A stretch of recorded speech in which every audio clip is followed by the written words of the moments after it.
Welcome back, everybody, to another episode of the Nonprofit Show. We're really excited you're here, but we're really excited of who our guest is today. Welcome back, Jack Alotto. Thank you. Glad to be here. I have missed you, my friend. We haven't chatted for a bit. Too. The only time I see you now is on LinkedIn. Oh, my God. Oh, my Lord. Well, yeah, there is that, I guess. There is that. Well, we're going to talk about something really interesting today, talking about investing in your career from a perspective that we talk about, but we don't really always understand nor explore, and that's professional development. I can't think of a better person to be talking about this with, and so I'm really interested in hearing your perspective and why we need to be doing this. Another thing that we want to make sure that we honor and share our perspective on is how amazing our presenting sponsors are. They include Bloomerang, American Nonprofit Academy, Staffing Boutique, Nonprofit Thought Leader, Fundraisers Friday, our new episodes every Friday just dedicated to fundraising, and Your Part-Time Controller. We have these amazing co-hosts that come from across the country. They're incredibly diverse. They serve all different aspects of the nonprofit sector. And I'm one of those co-hosts. I'm Julia Patrick, CEO of the American Nonprofit Academy. I'm flying solo today with Jack. So I hope you've been able to get to meet some of these folks. They're just amazing, and they're truly brilliant folks. Okay, Jack Alotto, CFRE, one of the brain trusts of Fundraising Academy as a trainer at National University. For many of our viewers and listeners, you will have known Jack throughout the course of many years. You know, we've done nearly 1,200 episodes, and we're in our 5th year of broadcasting. And Jack really is one of those folks that's been with us from the beginning. So welcome back, my friend. Well, great. Thank you for having me. I'm excited to be back here. Yeah, it's good. You know, you are known as one of the masters of training, not only for Fundraising Academy, but for the CFRE exam. And if we ever needed a track across our country in terms of elevating our profession, elevating our talents, it's the CFRE component. Can you talk just briefly about what you do as a trainer for both those entities and how this intersects? Sure. So with CFRE, you know, I manage study groups. We do 4 study groups a year. And, you know, we have some required readings. We're in our actual 4th study group of the year right now. It's running on Saturdays. It's free. And it's such a great, fun thing for me to do, especially because I bring on other guest hosts to join me with the, you know, presenting different domains of the CFRE.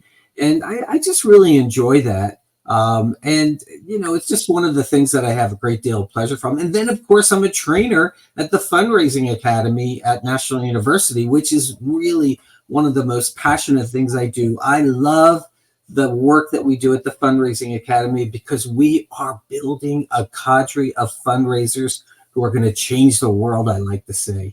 And every time they come to a workshop, or they come to our conference, or whatever interaction they have with the Fundraising Academy, it just strengthens their understanding of fundraising. And that means they raise more money. And you know what I say, when fundraisers raise more money, Julia, all boats rise. Our lives are better all across the board. You know, it's true, Jack. And I think that we've spoken about this, you know, quite a bit as over the years. And that is, you can have all the passion in the world for the mission, but if you don't really know the process of how to do this, you're not going to be as successful, right? And so it's like one of those things you've got to train up. So that's why I'm really excited to talk to you today about, you know, professional development. And basically, we hear this phrase, you know, professional development, but how does it work and why do we need to do it? Right. And, you know, I grew out of my work with CFRE candidates. You know, one of my big mantras with CFRE is, guys, you've got to have a study plan. You have to have a goal at the end of the study plan to pass the CFRE test, and you have to work backwards from your test date and build a vigorous study plan. And it got me thinking, Julia, wouldn't this also be a good idea for professional fundraisers to build a professional development plan? A professional development plan that will give them some goal at the end that they would seek to achieve and a step-by-step approach to achieve it. And what does planning do? Look, we're planners. You're a planner, I'm a planner. Fundraisers, we write development plans. We participate in strategic plans. We're involved in marketing, communication plans, volunteer plans. Now I say to fundraisers, it's time to build your own professional development plan. Where do you want to be in 5 years and work towards it? I love this because, AFP, Association of Fundraising Professionals, and we've had Mike Geiger, the CEO, who's transitioning out, but come on the nonprofit show and tell us that the average, fundraising professional, development director, whatever you want to call them, is not staying in the job past 17 to 19 months, Yeah. which is horrific. I mean, if we were pipe fitters, it would be the same thing, right? I mean, you don't want to see a major group of your sector leaving, right? It just absolutely destroys the fabric of our sector in so many ways. And so I love having this plan. I love understanding how professional development might help us keep our talent longer, not burn them out, and help them build their own value. So Right. I'm really intrigued by this, Jack, and I appreciate what Yeah. you think about this. So, I'm inspired by Simone Biles. Okay. Yeah. And I tried to understand, and I looked at her as for inspiration in creating a professional development plan. And what we see in her is a person who had a goal. Her goal was to be the greatest gymnast alive and to win gold medals at the Olympics. And what she did to achieve that, she just didn't get on the balance beam and all of a sudden was great, which would have been awesome because that would have been a miracle. What she did is she gathered her resources. She said, if I'm going to achieve this goal, I'm going to need certain things. I'm going to need a coach. I'm going to need a plan to master this gymnast thing that I'm trying to achieve. She wrote that plan down. She actualized it, and every day she looked at that plan until she got to the point where she is today. That's what fundraisers need to do. We need to have a plan that's written that brings focus. Her plan brought focus. It was a roadmap. She created a roadmap to success. And let's face it, she did. And she had some bumps along the way. Remember when she dropped out briefly in Japan because she wanted to take care of her mental health? I thought that was awesome, Julia. And in our road to being a planned giving officer or an annual giving officer or the chief development officer, we need this plan. We need to gather our resources. We need mentors. We need study. I like to say that, it could be AFP. It could be attending various AFP webinars. Definitely at the Fundraising Academy, you want to come and take our classes. I would urge somebody who would say, you know what, Jack, my career goal is to really be a volunteer coordinator or a manager of volunteers, including board. And what would I say? Here is a resource for you. It's called Building Board Champions, a book that you've written. Or it might be Achieving Excellence in Fundraising. Gather these resources together and implement that plan. I think the first thing we do when we have a goal, let's say I want to be a plan giving officer, is to assess and understand what skills I have now to achieve that goal. Where am I? And then to identify and reflect on what skills I need to become. I need to know more about plan giving vehicles, or I need to know more about, creating this ask for major gift donors to make plan gifts. I need to identify what resources I have and what resources I need, and then go for those resources. Maybe it's training in plan giving. Maybe it's shadowing somebody who's doing plan giving now, or maybe it's just reading books and going to workshops and things like that. If you want to get that goal, you've got to identify what your skills are now and reflect. Then you have to create a timeline, guys, a strategy and timeline. With the study plan for CFRE, it's a timeline. You are going to read this amount of work by this point. You are going to attend this many workshops by this point, and strategies. And then also you have to be a little flexible. You have to say, okay, I've got this thing going on. I have to go to my kid's baseball game, and do something else that maybe we have to stop what we're doing or research it or figure it out. And then I think we have to, once we create that strategy and timeline, we have to execute, and then look at that plan and look and see if it needs revision. The final thing I always like to say about this is you are not creating a professional development plan by yourself. The most important thing I think you do is you share it with your spouse, you talk to your partner, you talk to your children, you say, this is my goal. This is where I want to be in 2030. And here is how I'm going to get there. And I need you to join with me and be part of this professional development journey that I'm about to take. I love your process. I love those steps. You basically 5 steps to navigate through.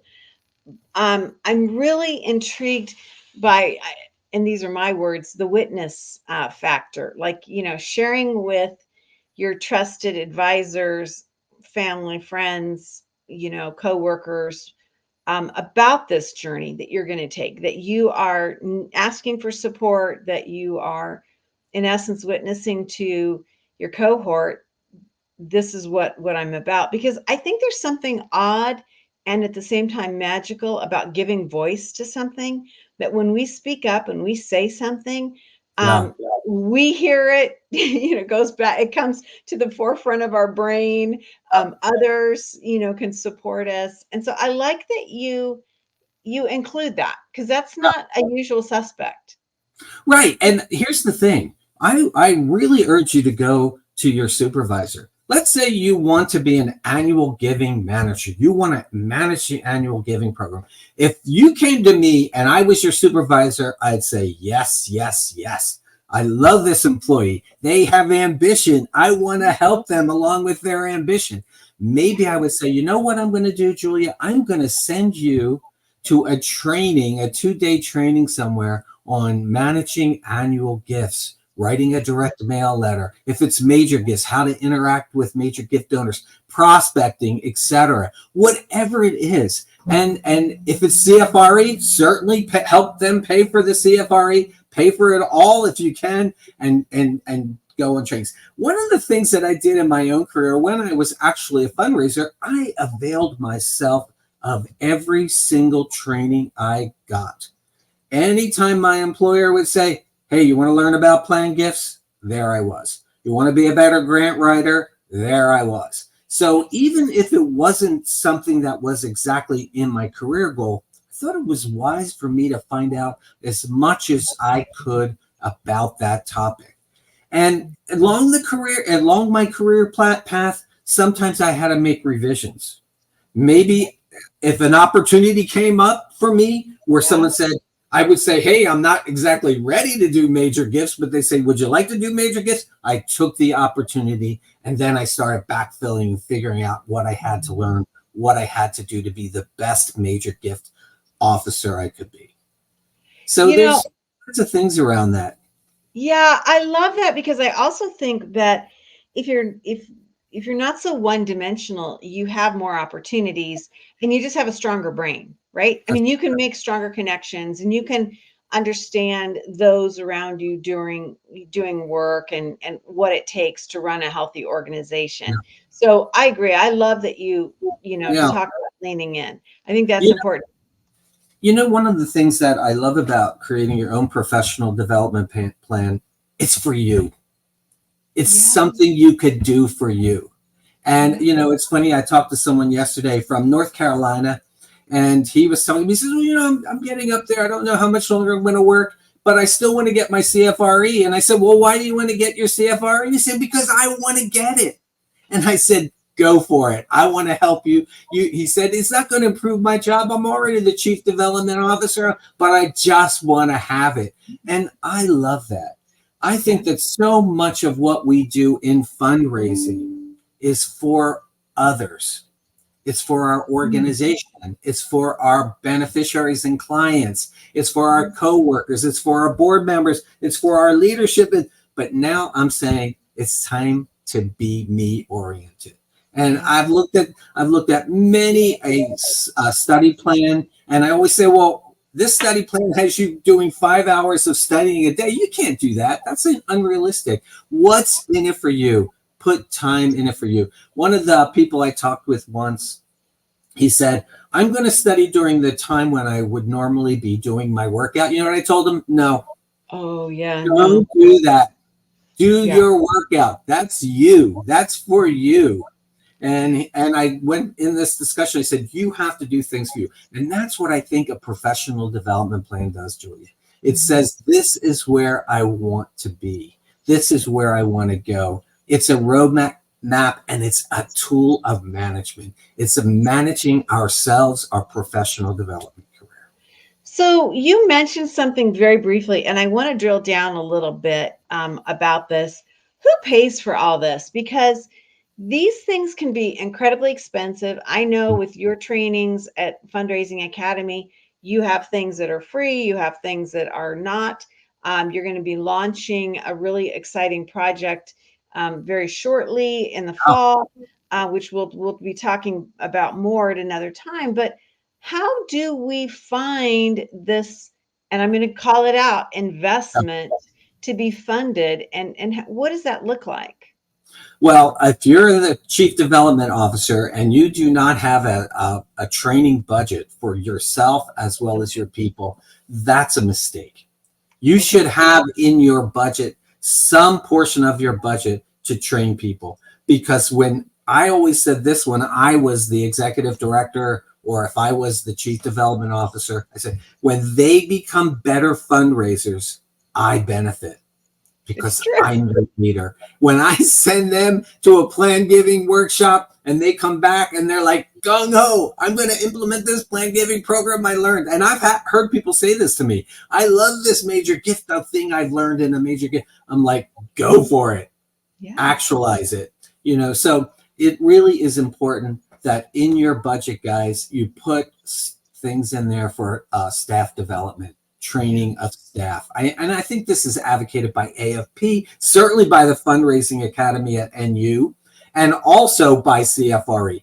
Please help your employees be better, because when they're better, they're going to raise more money, and you, Mr. or Miss Boss, are going to look better as well. So please do that. I know that there are some people who they come to me and they say they won't pay for the book.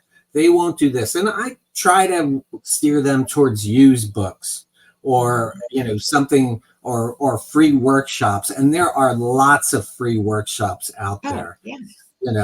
So to start that way. And then in my own career, sometimes if I really was interested and I wanted to do something, I figured out how to pay for it myself, to do that.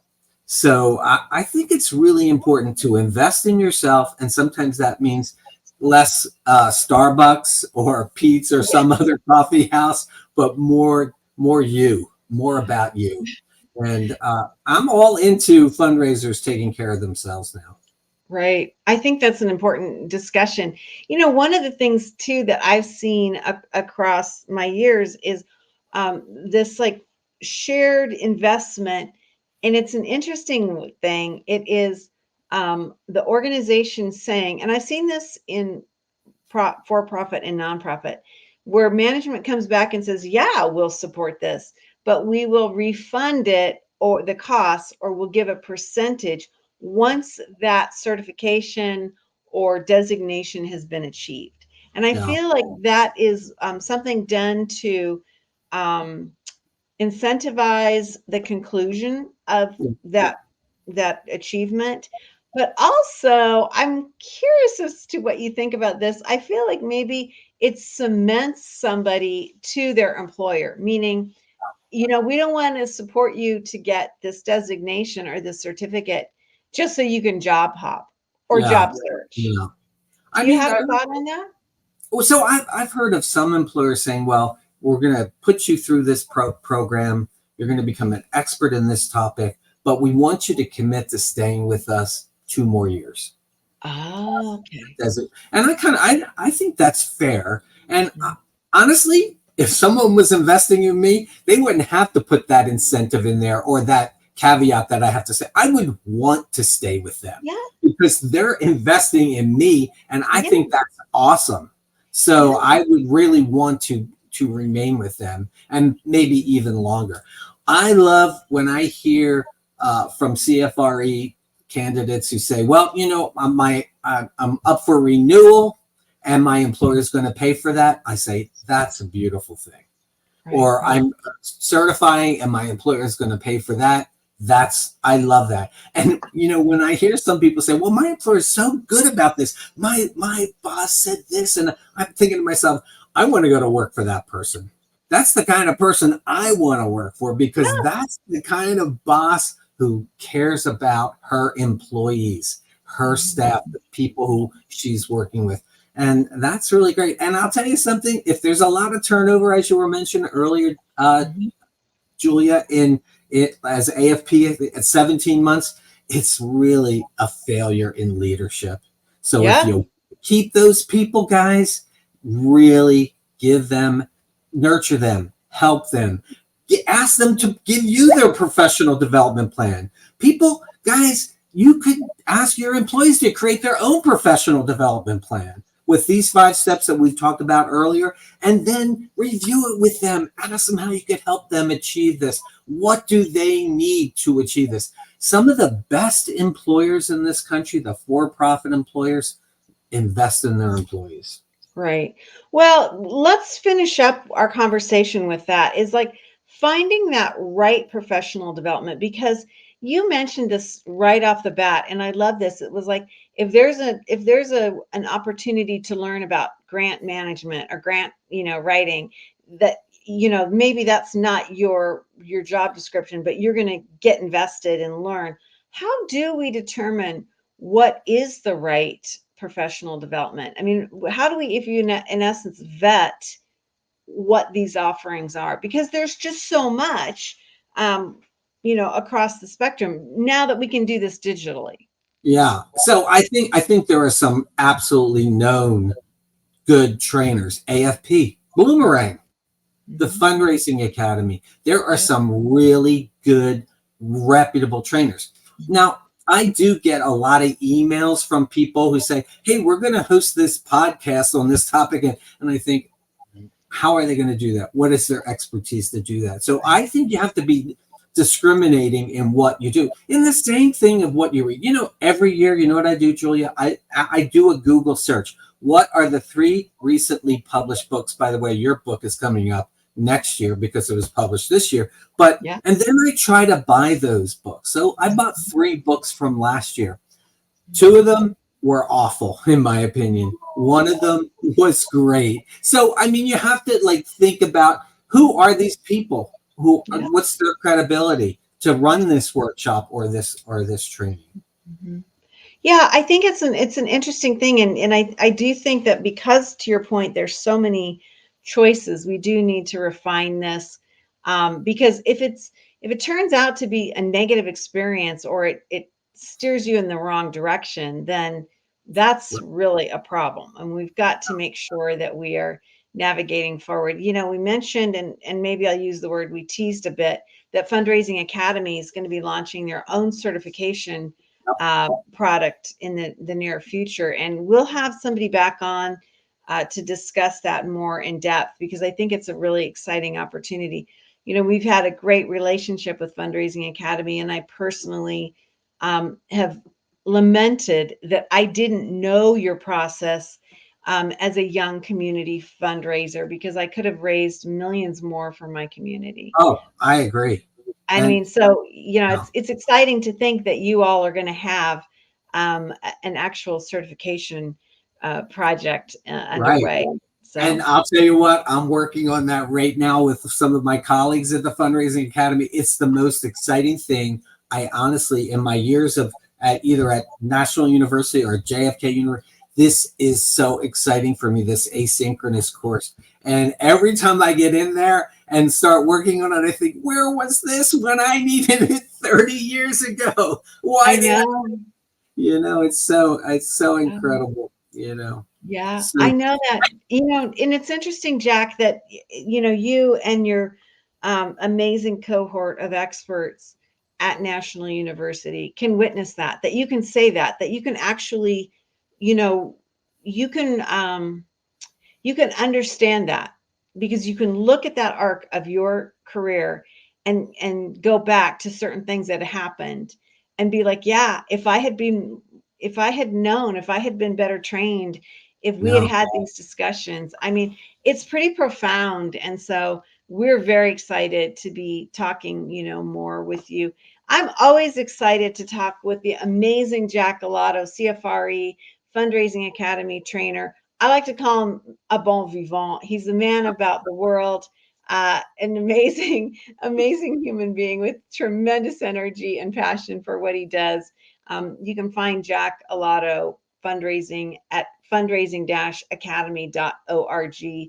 They are a part of National University based out of San Diego, and they work with folks all over the world. And so to Jack's point, if you're looking for some professional development and you just want to get started or understand what it even looks like, you can start at Fundraising Academy and really dig into some of the things that they're talking about and kind of, I think, get the pulse. Don't you think, Jack?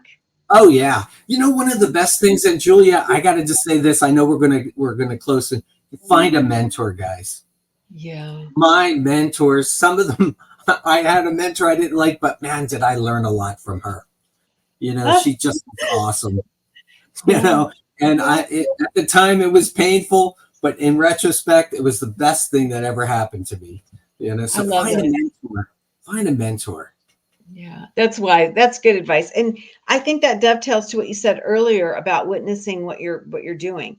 When you have that accountability and you have that accountability partner, magical things happen. And so using that voice, going both ways, I think is brilliant. Well, Jack Alotto, always fun to be with you. Always fun to get your perspective and reconnect. It has been magical for me. So thank you very much. Thank you. I love being with you. Yeah, it's such fun. It's a lot of fun. Hey, another thing that's really fun are the amazing presenting sponsors that we have that support us day in and day out. And they include Bloomerang, American Nonprofit Academy, Staffing Boutique, Nonprofit Thought Leader, Fundraisers Friday, our new episodes on Friday, just dedicated to fundraising. It's super cool. And Your Part-Time Controller. These are the folks that join us day in and day out. As I mentioned earlier when we kicked off the episode with Jack, marching towards 1,200 episodes in 5 years of broadcasting.